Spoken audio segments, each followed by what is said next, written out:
day 46. Got the second half of my breakfast here. Heading out. Another rainy morning. Rained all night long. Stayed pretty dry, but it's just packing up that wet gear. It's a mess. So, got I think it was around almost 17 yesterday. And probably going to be doing about the same today. It's supposed to be raining off and on all day today. And I think we'll get a clear day. Only a 30% chance of rain tomorrow. And then back to the rain on whatever day comes next. Thursday, Friday, whatever. I don't know what day it is. So, but it's not bad. Not bad. I'll take it and have a good day. The rain stopped for a few minutes. The fog rolled in. A little bright sky over that way. So maybe the rain is done for a while, I hope. I've been climbing for the past 3 miles, I think it is. And still have about another 2 miles of this climb to go. We're down low in elevation. And it's going up. We're down around 19 or 15 something hundred, and now it's got going up to like 4,500. So it should be neat. Up top there's an old warden's cabin. Apparently it's made out of stone, and they use it as a shelter now. So when I get up there, I'll show it to you. It sounds pretty cool. Got a little break in the rain here, and just look at this. Look at that view that opened up. All morning I haven't been able to see the view because of this fog, but it just lifted a little bit, and it's fantastic.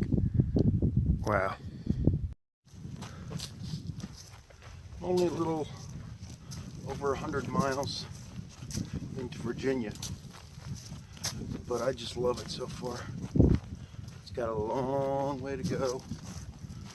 People get what are called the Virginia Blues because it's a quarter of the trail in time and length.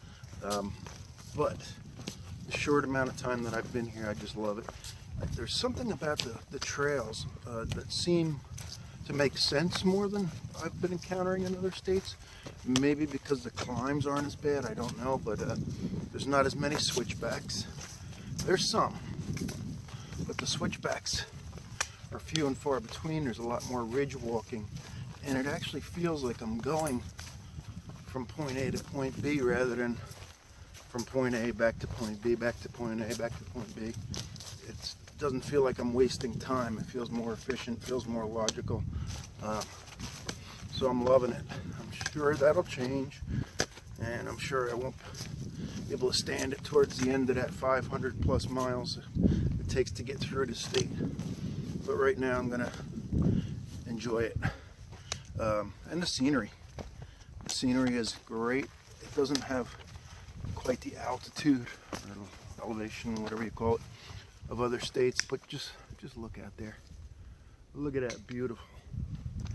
There's signs of civilization more, and I kind of like that. I kind of like being able to see signs of civilization, which is shocking to me.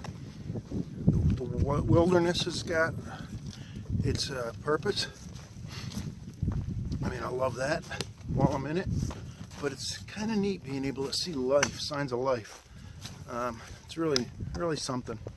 As you can see, the terrain's a little rocky here, and there was a couple of real good hills today. It really worked me.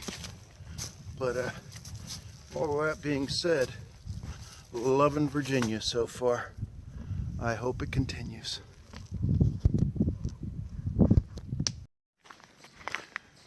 How could anybody not love that view? God, that's gorgeous, isn't it? Wow. Absolutely amazing. It's just beyond beautiful. And the weathermen were wrong. Look at that, we got blue sky for quite a while today. Most of the afternoon was nice. Still saying rain for tonight. So we'll see. And up in the 80s tomorrow, low 80s tomorrow. So that should be interesting. We'll see. I've really come to the conclusion that hikers can be real pigs.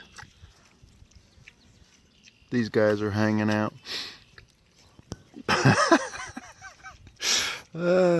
So it just so happened that right where I was going to stop, there's a hostel, and they have tenting, so it's very inexpensive. So it was worth it. You tent for $10 and you get a shower, laundry, all that good stuff. So these are some of my friends here. Thought I'd introduce you. So at St. Luke's Hostel tonight, I did a work for stay. That means you do some labor and you can stay the night at no cost. So we were in here in the greenhouse and we weeded all the beds and cleaned that up. Then we were over by the bunkhouse and cleaning up the front porch over there. There was a bunch of wood and lumber and stuff like that over there. So we did that. That's the bunkhouse over there where the guys are out front. So that was fun. And now I'm going to go see if there's any grub. And that includes breakfast tomorrow too. So that was a good deal. And just a fantastic place to be. Look at this. Just gorgeous. But they also have a bed and breakfast in the main house. I said he's only had like one person stay there though. So we'll catch you tomorrow. Have a good night. This beautiful hostel. Look at this kitchen. And they prepare homemade meals. For a cost, of course, but it smells delicious. And then there's a little area for hanging out. And then, as I showed you outside, you got the bunkhouse and everything. Beautiful place. Back onto the trail. It is, I think, day 46, and getting a late start. By the time they served breakfast, and they had 3 loads of hikers, they had to shuttle up here to the trailhead. It's almost 11 o'clock, so I'll probably hike until about between 6 and 7 tonight in order to get my 15-16 miles in. And it's gonna feel like a long day getting this late of a start. Strange. We'll see how it goes. Weather's decent so far. So St. Luke's Hostel, really cool place to be. Would I advise going there? If you're paying the full price, probably not, unless you're not worried about money at all.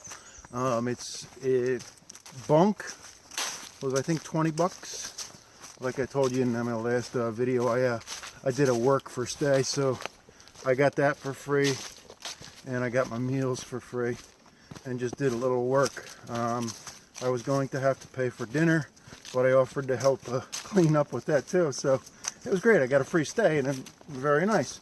Homemade meal. It was decent. There could have been a little bit more food. Everybody else had to pay $20 for a bunk, and then $15 for dinner last night. And there was just one plate. Really, there wasn't any side dishes or anything like that. No dessert, no coffee, no drinks offered. Just water. So $15 is a little bit steep. I would have been a little upset if I had to pay that. And then this morning breakfast, they had to pay $5 for scrambled eggs and a couple strips of bacon. It's okay, I suppose, but it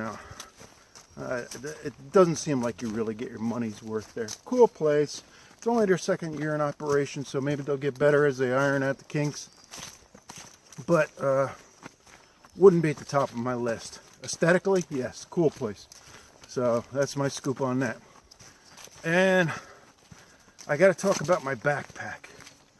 My backpack is an Osprey Atmos 65. I thought there was one piece of gear I'd spend a little extra money on. It would be my backpack, because that's one thing that you're going to suffer if you don't have a good one. So I did.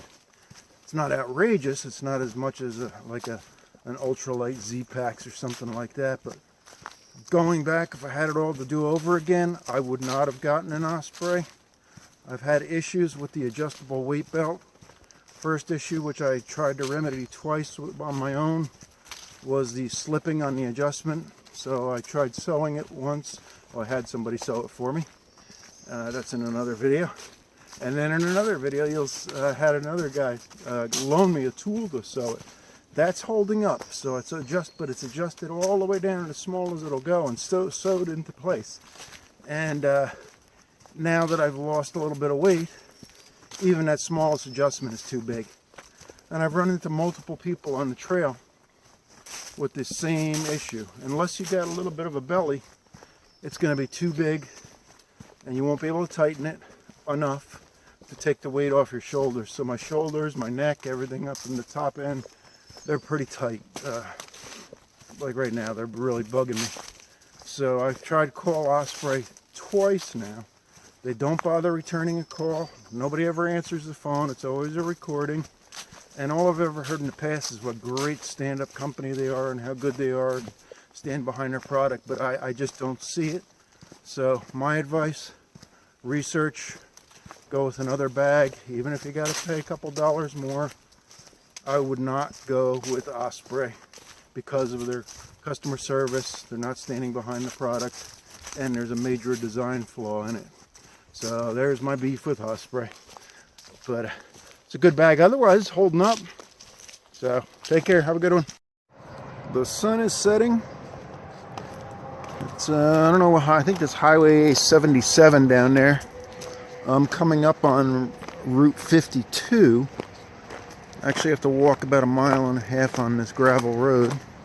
And when I get to Route 52, I saw in the app that I have on my phone that there's a pizza place that delivers to the top of the trailhead.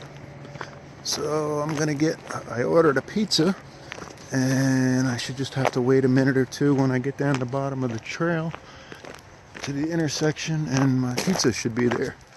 Don't know where I'm going to spend the night, but got a pizza coming. That's what counts. So I'll probably see you tomorrow, or talk to you tomorrow. Take care. Hope you have a